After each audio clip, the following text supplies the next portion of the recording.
Hello प्यारे बच्चों, स्वागत है आप सबका एक बार फिर से बोर्ड एग्जाम स्टडी में। प्यारे बच्चों, आज की इस क्लास में हम लोग ज्योग्राफी का टेस्ट लेकर के आ गए हैं। आप इस बार 2026 में बोर्ड एग्जाम देने जा रहे हैं, तो ये क्लास आपके लिए बहुत ही ज्यादा इंपॉर्टेंट होने वाली है। प्यारे बच्चों, इस ज्योग्राफी का टेस्ट में हम लोग 20 क्वेश्चन को कलेक्ट किए हैं और आपको इन 20 में से 20 का आंसर देना है। यहां आपको एक चैलेंजिंग क्लास है, दम है तो 20 में 20 आंसर दीजिए। अगर आपका भाई 20 में से 20 अगर आपका सही हो जाता है तो आपका बहुत बेहतर तैयारी है। अगर आपका 15 तक भी आ जाता है तो आपका फिर भी जो है बहुत अच्छा ही। अगर 15 से कम आ रहा है तो भाई आपकी तैयारी बहुत ही कमजोर है, आपको तैयारी करने की जरूरत है, क्योंकि ये क्लास आपके लिए बहुत बड़ा चैलेंजिंग क्लास है। सभी बच्चों को एक्सेप्ट करना है इस चैलेंजिंग क्लास को और सबको दिखाना है कि सर मैं 20 में 20 ला सकता हूं, या आपका 15 भी आ जाता है तो भी आपका बिल्कुल सही है, आप बहुत अच्छे से तैयारी कर पा रहे हैं। तो चलिए डियर, क्या करते हैं, क्लास को हम लोग स्टार्ट करते हैं। उससे पहले आप लोग जो भी बच्चे नए आ रहे हैं, सबसे पहले भाई चैनल को आप सब्सक्राइब कर लीजिए, है ना। चैनल को आप लोग सबसे पहले सब्सक्राइब कर लेंगे और साथ साथ में अपने अपने दोस्तों के साथ भी जो है शेयर कर देंगे, ताकि इससे आपके दोस्त लोगों को भी जो है हेल्प हो पाएंगे। ठीक है, चलिए ओके, हाँ देखेंगे, चलिए ओके। एकदम एक एक प्रश्न को आपको अच्छे से देखना है, एकदम बहुत ही इंपॉर्टेंट क्वेश्चन है भाई। ये सभी के सभी टॉप 20 क्वेश्चन लेकर के आए हैं, जो आपके 100% जो एग्जाम में पूछने की संभावना है, उन सभी क्वेश्चन को आज की इस क्लास में हम लोग कवर करेंगे।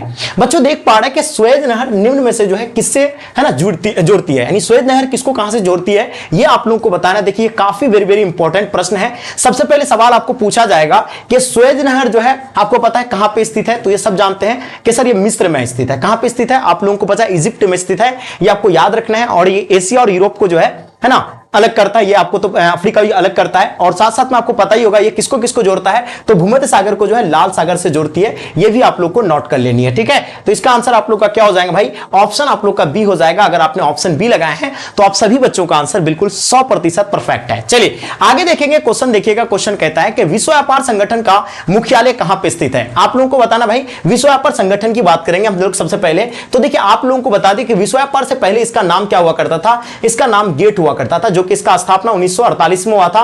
देखिए अगर आपको नहीं पता है तो ये सारी चीज आप लोग नोट कर लीजिएगा।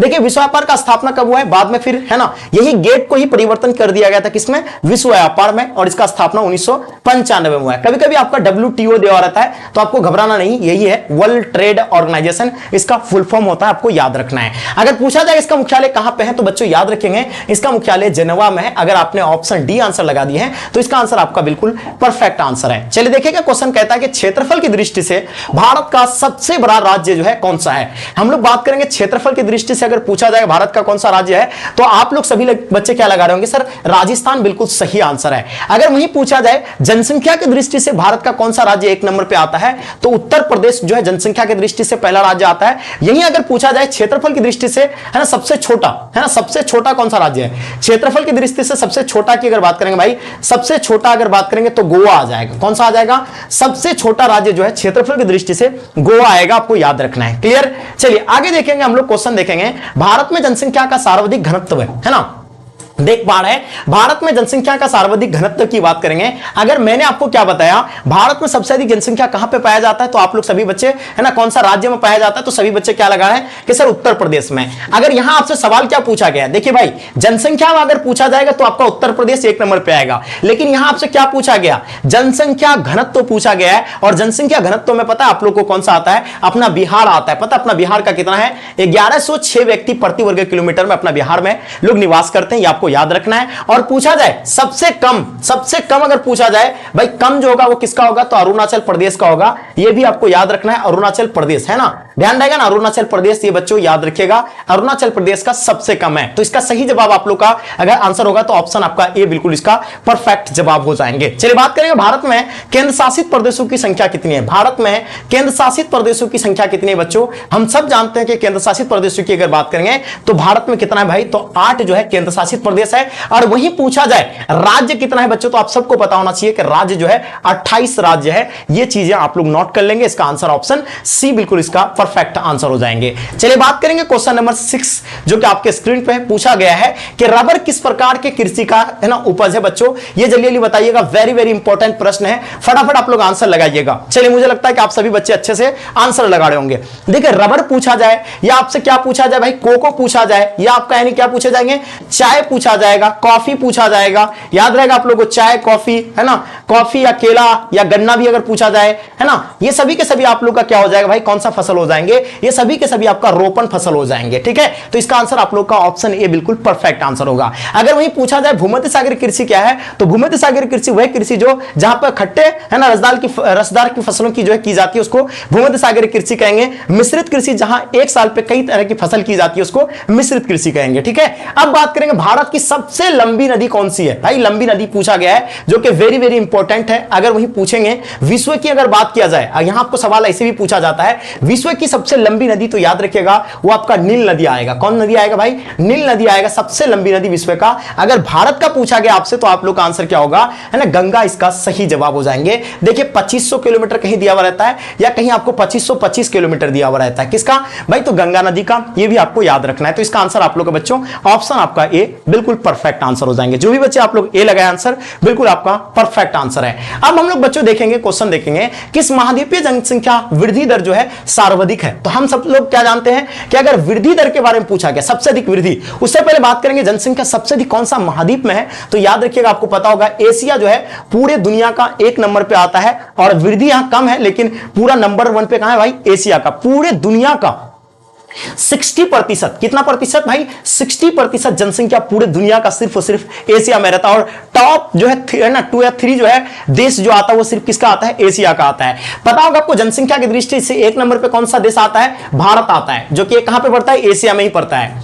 उसका दूसरा नंबर पे कौन आता है भाई, चीन आता है, ये भी कहां पे है, ये भी है ना किसमें, एशिया में ही है। तो आप लोग को देखो टॉप के जितने सारे जनसंख्या वाला देश है वो सभी के सभी एशिया महाद्वीप में है ना। तो इसलिए इसका आंसर क्या होगा भाई, आपका वृद्धि दर पूछा गया, आपको वृद्धि दर के बारे में बात करेंगे तो अफ्रीका इसका आंसर बिल्कुल इसका परफेक्ट आंसर हो जाएंगे। अगर सबसे ज्यादा जनसंख्या पूछा जाता तब आपका एशिया बिल्कुल इसका सही जवाब होता। आगे देखेंगे क्वेश्चन देख पा रहे सोलापुर किस उद्योग के लिए जाना जाता, बच्चों देख पा रहे क्वेश्चन आपके समक्ष में है, काफी इंपॉर्टेंट है, वेरी वेरी इंपॉर्टेंट प्रश्न है। हम सब जानते हैं कि अगर है ना सोलापुर में जो सबसे ज्यादा है ना, ये आपको पता होगा सूती वस्त्र के लिए जाना जाता है। तो इसका आंसर आप लोग का बिल्कुल ऑप्शन आपका डी हो जाएंगे। देखिए सॉन्ग वगैरह भी बना होगा कि सोलापुर से मंगाएंगे साड़ी, वो आपका जो एक डीजे वाला बाबू एक सॉन्ग है बहुत खतरनाक, इस पे मुझे याद नहीं आ रहा है लेकिन बहुत सारे बच्चों आप लोग को याद होगा तो आप लोग कमेंट करके बताइएगा। ठीक है, बहुत जबरदस्त है भाई, बहुत अच्छे से आंसर लगा रहे हैं, बहुत मजा आ रहा है। चलिए अब हम लोग देखेंगे नेक्स्ट क्वेश्चन को देखेंगे है ना, बिल्कुल ईमानदारी से आप लोग लगाने का प्रयास कीजिएगा। देखिए भाई क्या कहा गया है, जूट के बारे में बताया गया है। आपको याद रखना है अगर जूट का सबसे महत्वपूर्ण उत्पादक क्षेत्र के बारे में पूछेंगे है ना, अगर क्षेत्र महत्वपूर्ण उत्पादक क्षेत्र जो है वो कौन सा है। हम लोग जानते हैं कि जूट जो है सबसे अधिक जो है कहां पे उत्पादन है, ये होता है खास करके ये पता ही होगा आपको, बांग्लादेश सबसे ज्यादा अगर पूछा जाए विश्व में बांग्लादेश होता है। और अगर अपना भारत में सबसे अधिक कहां पे, पश्चिम बंगाल में है ना, पश्चिम बंगाल में ये आपको होता है, ये आप लोगों को पता ही होगा सबसे अधिक। अगर पूछा जाए उत्पादक क्षेत्र की अगर बात करेंगे भाई तो गंगा डेल्टा, ये आप लोगों का आंसर बिल्कुल इसका परफेक्ट जवाब हो जाएंगे, यानी इसका सही आंसर आपका ऑप्शन बी इसका राइट जवाब हो जाएंगे। प्रायद्वीपीय है ना बंदरगाह किस राज्य में है, जो कि देख पा रहे हैं आप लोग के लिए बहुत ही इंपॉर्टेंट क्वेश्चन है भाई, प्रायद्वीपीय बंदरगाह की बात कर रहे हैं, ये देख पा रहे हैं काफी इंपॉर्टेंट क्वेश्चन है और मुझे लगता है इसका आंसर आप लोग उड़ीसा बिल्कुल सही लगा रहे होंगे। ठीक है, तो जितने सारे बच्चे दे हैं बिल्कुल इसका आंसर परफेक्ट आंसर हो जाएंगे। चलिए किसी झील के चारों ओर है ना बसा गांव किस प्रतिरूप में आएगा। देखिए किसी झील के चारों ओर, या आपसे सवाल यहां ये भी पूछ सकता है बच्चों, सवाल क्या पूछा जाता है कभी कभी कि तालाबों के चारों ओर है ना, तालाबों के चारों ओर पूछा जाए या झीलों के चारों ओर पूछा जाए तो सेम ही चीज है और आपको पता होना चाहिए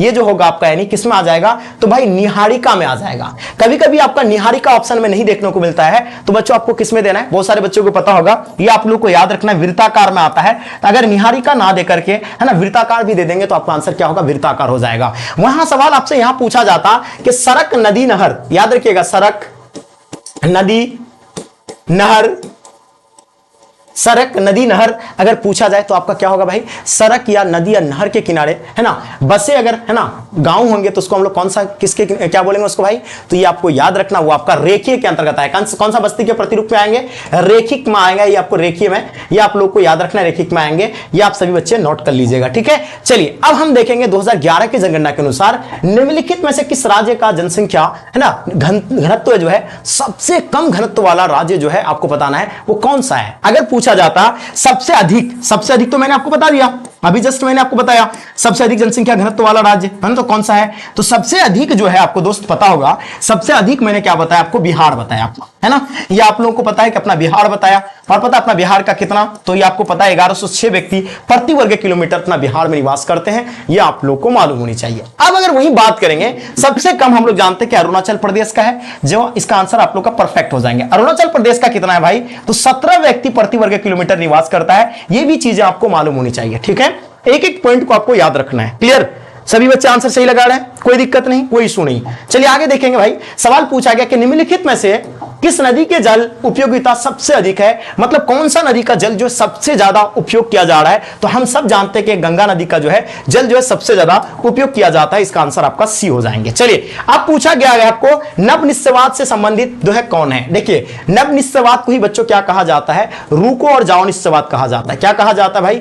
रुको और जाओ निश्चयवाद कहा जाता है, यह आप लोग को याद रखना है। अब देखिए इसका जो प्रतिपादक है ब्लास होगा, बिल्कुल नहीं, टेलर, बिल्कुल इसका आंसर आपका टेलर बिल्कुल परफेक्ट आंसर हो जाएंगे। देखिए अगर कभी कभी आपका टेलर ना के देकर के पूरा नाम रहता है इसका ग्रिफिथ टेलर, है ना, ग्रिफिथ टेलर रहेंगे तो ये भी इसका आंसर आप लोग का भाई बिल्कुल परफेक्ट आंसर हो जाएंगे, यानी ग्रिफिथ टेलर इसका परफेक्ट जवाब हो जाएंगे, बिल्कुल क्लियर आंसर हो जाएंगे। अब देखेंगे निम्नलिखित में सबसे छोटी जो है ना बेसिन के बारे में आप लोग को बताना है। सबसे छोटी बेसिन की अगर बात करेंगे भाई तो हम सब जानते हैं सबसे छोटी बेसिन आपको जो है माही बेसिन जो है, इसका आंसर आपका आंसर परफेक्ट हो जाएंगे। कौन सा बेसिन? माही बेसिन, इसका 100% इसका आंसर क्लियर है, ठीक है। चलिए अब देखेंगे निम्नलिखित में से कोयला खदानों में जो है कौन झारखंड में नहीं स्थित है? तो आपको पता है कोयला खदान कहां का? झारखंड में है जो है, इसमें से आपको बताना कि इसमें से कौन सा झारखंड में स्थित नहीं है, है ना। हम सब जानते हैं, आपको पता होना चाहिए कि झारखंड में जैसे बोकारो ये कहां पे भाई? ये भी आपका झारखंड में आता है ना, सब जानते हैं कि झारखंड में ये है ना। उसके बाद आपका गिरिडीह ये भी झारखंड में है, उसके बाद आपका देखिए झाड़िया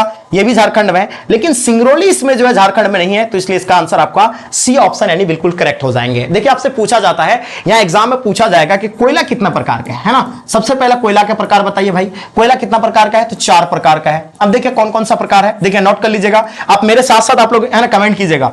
एंथ्रासाइट है ना, फटाफट कमेंट कीजिए, एंथ्रासाइट हो जाएगा। उसके बाद भाई देखिए दूसरा होगा आपका बिटुमिन्स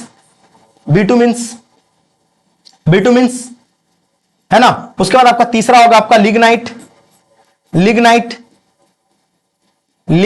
उसके बाद आपका चौथा होगा पीट होगा। चौथा कौन सा होगा भाई? तो पीट हो जाएंगे। ये आपको एकदम नोट रखना है, ये आपका पीट हो जाएंगे। तो मुझे उम्मीद है कि ये सारी चीज आपको भाई समझ में आ रहा होगा, ठीक है, एकदम बिल्कुल। और सबसे अगर पूछा जाए कोयला में सबसे उत्तम किस्म का, तो भाई सबसे ज्यादा उत्तम किस्म का कोयला आपका एंथ्रासाइट सबसे उत्तम किस्म का। और सबसे घटिया अगर बात करेंगे भाई, तो सबसे घटिया जो कोयला होता है वो कौन सा होता है? वो पीट होता है। क्लियर? सभी बच्चे नोट कर लिए होंगे, एकदम ईमानदारी पूर्वक आप लोगों को आंसर लगाना है, बहुत अच्छे से दे रहे हैं। चलिए अब हम लोग देखेंगे बच्चों, क्वेश्चन देखेंगे कि किस राज्य का साक्षरता दर जो है सबसे अधिक है। अगर पूछा जाए कि सबसे अधिक साक्षरता दर वाला राज्य बताइए भाई, सबसे अधिक साक्षरता दर वाला राज्य, हम सब जानते हैं कि सबसे अधिक साक्षरता दर की अगर बात करेंगे तो किसका होगा? देखिए बिहार का, हम लोग जानते हैं सबसे कम, भारत में सबसे कम साक्षरता दर किसका है? सबसे कम बिहार का अपना, है ना। उसकी बात करेंगे भाई सबसे अधिक अगर पूछा जाएगा तो वो केरल का हो जाएगा, इसका आंसर आप लोगों का डी हो जाएगा। और कितना प्रतिशत है केरल का? तो 90 है ना पॉइंट समथिंग कुछ जो है 92 है ना पॉइंट कुछ परसेंट जो है किसका भाई? केरल का जो है क्या है? साक्षरता दर है। और ये अपना बिहार का हो गया, ठीक है। तो चलिए इसका आंसर आप लोग का क्या हो जाएगा भाई? ऑप्शन आप लोग का डी बिल्कुल क्लियर नोट कर लीजिएगा, ठीक है। आपसे अगर पूछा जाए तो क्या हो जाएगा आप लोग का? बिल्कुल बता पाइएगा कि है ना केरल हो जाएगा सबसे अधिक और सबसे कम बिहार हो जाएंगे। चलिए निम्नलिखित राज्यों में से किसमें जो है नरोड़ा नाभिकीय ऊर्जा केंद्र अवस्थित है? जो कि वेरी वेरी इंपॉर्टेंट क्वेश्चन है भाई, वेरी वेरी इंपॉर्टेंट। हम सब जानते हैं कि नरोड़ा की अगर बात करेंगे तो आप सभी बच्चे क्या लगाएंगे कि सर उत्तर प्रदेश, इसका आंसर बिल्कुल सही है। जैसे महाराष्ट्र में सबसे पहले भारत में स्थापित किया गया है ना परमाणु ऊर्जा कौन सा भाई? तो आप लोग को बिल्कुल याद रखिएगा, नाभिक ऊर्जा की अगर बात करेंगे भाई सबसे पहले तो है ना उत्तर प्रदेश में। और पूछा जाए है ना सबसे पहले भारत में कहां स्थापित किया गया था? तो तारापुर में स्थापित किया गया था। कहां पे? तारापुर में, जो कि कहां पे स्थित है? महाराष्ट्र में स्थित है। कहां पे स्थित है? महाराष्ट्र में स्थित है, ये आपको याद रखना है, ठीक है। चलिए कोई है ना गुजरात में कौन सा स्थित है? ये आप लोग कमेंट कीजिएगा। चलिए अब हम लोग देखेंगे बच्चों क्वेश्चन, देखिए आपके स्क्रीन पे क्वेश्चन क्या पूछा जा रहा है। क्वेश्चन पे रहा है कि निम्नलिखित में से कौन पूर्व मध्य रेल मंडल का मुख्यालय, यानी पूर्व मध्य रेल मंडल का मुख्यालय के बारे में पूछा गया है, जो कि गोरखपुर बिल्कुल नहीं होगा, इलाहाबाद भी नहीं होगा, भुवनेश्वर भी नहीं होगा। इसका आंसर आप लोग का हाजीपुर जो है इसका सही जवाब हो जाएंगे। तो इसका आंसर क्या होगा बच्चों? ऑप्शन आप लोग का डी इसका करेक्ट जवाब हो जाएंगे। अब प्यारे बच्चों आप लोग को बताना यह है, देखिए मैंने आपको कितना 20 क्वेश्चन को जो है आपको बताया, आप इन 20 में से कितना क्वेश्चन का आंसर दे पाए, आप लोग कमेंट करके मुझे जल्दी से बताइए। और साथ में जो भी बच्चे आप लोग नए आ रहे हैं, आप चाहते हैं कि एग्जाम का बेहतर तैयारी हो, तो भाई चैनल को आप लोग सब्सक्राइब कर लीजिए और साथ साथ में अपने अपने दोस्तों के साथ भी आप लोग क्या करेंगे, शेयर कर देंगे। और हां, साथ में जो बच्चे आप लोग का तैयारी नहीं हो पाए, अपने तैयारी को लेकर परेशान है, जो चाहते हैं कि हम कम टाइम पे जो है ज्यादा मार्क्स से लेके आए, तो बच्चों आपको एक ही मंत्र बताएंगे कि हम लोग हर साल जो एक नोट्स बच्चों को प्रोवाइड करते हैं, जो उस नोट्स की मदद से अगर पढ़ेंगे तो उससे बाहर आपको जो है क्वेश्चन देखने को नहीं मिलता है, यानी उसी से ही आपके एग्जाम में क्वेश्चन देखने को मिलता है। तो जो भी बच्चा अगर नोट्स लेना चाहते हैं, इस नंबर पे आप लोग कॉल कर दीजिएगा, है ना, 9162055090। इसमें हाय लिख करके सेंड कीजिएगा। आपको ग्रुप में जोड़ने के लिए भी एक लिंक मिल जाएगा आपका, और आप साथ साथ में जो आप कॉल करके नोट्स के बारे में पूछ लीजिएगा। नोट्स जो आपको यानी बहुत कम प्राइस में, देखिए इसका प्राइस तो 499 था, लेकिन अभी ऑफर में आपको मात्र 299 रुपया मिल रहा है। कितना मिल रहा है भाई? 299 रुपया में आपको ऑल सब्जेक्ट का जो है नोट्स मिल रहा है। तो आप चाहते हैं कि हम एग्जाम का बहुत ही बेहतर तैयारी करें, तो भाई जल्दी से आप लोग जल्दी फटाफट जाकर के नोट्स ले लीजिए, एप्लीकेशन को इंस्टॉल कर लीजिए बोर्ड एग्जाम स्टडी का, और वहां जाकर के आप जो है परचेज कर लीजिए। चलिए, तो मुझे उम्मीद है कि आई होप आप लोग को ये क्लास पसंद आया होगा। तो चलिए डियर, है ना, यहीं तक इस क्लास को एंड करते हैं, फिर मिलते हैं आप लोगों से अगले क्लास में। जब तक के लिए जय हिंद, जय Bharat, love you all, bye bye.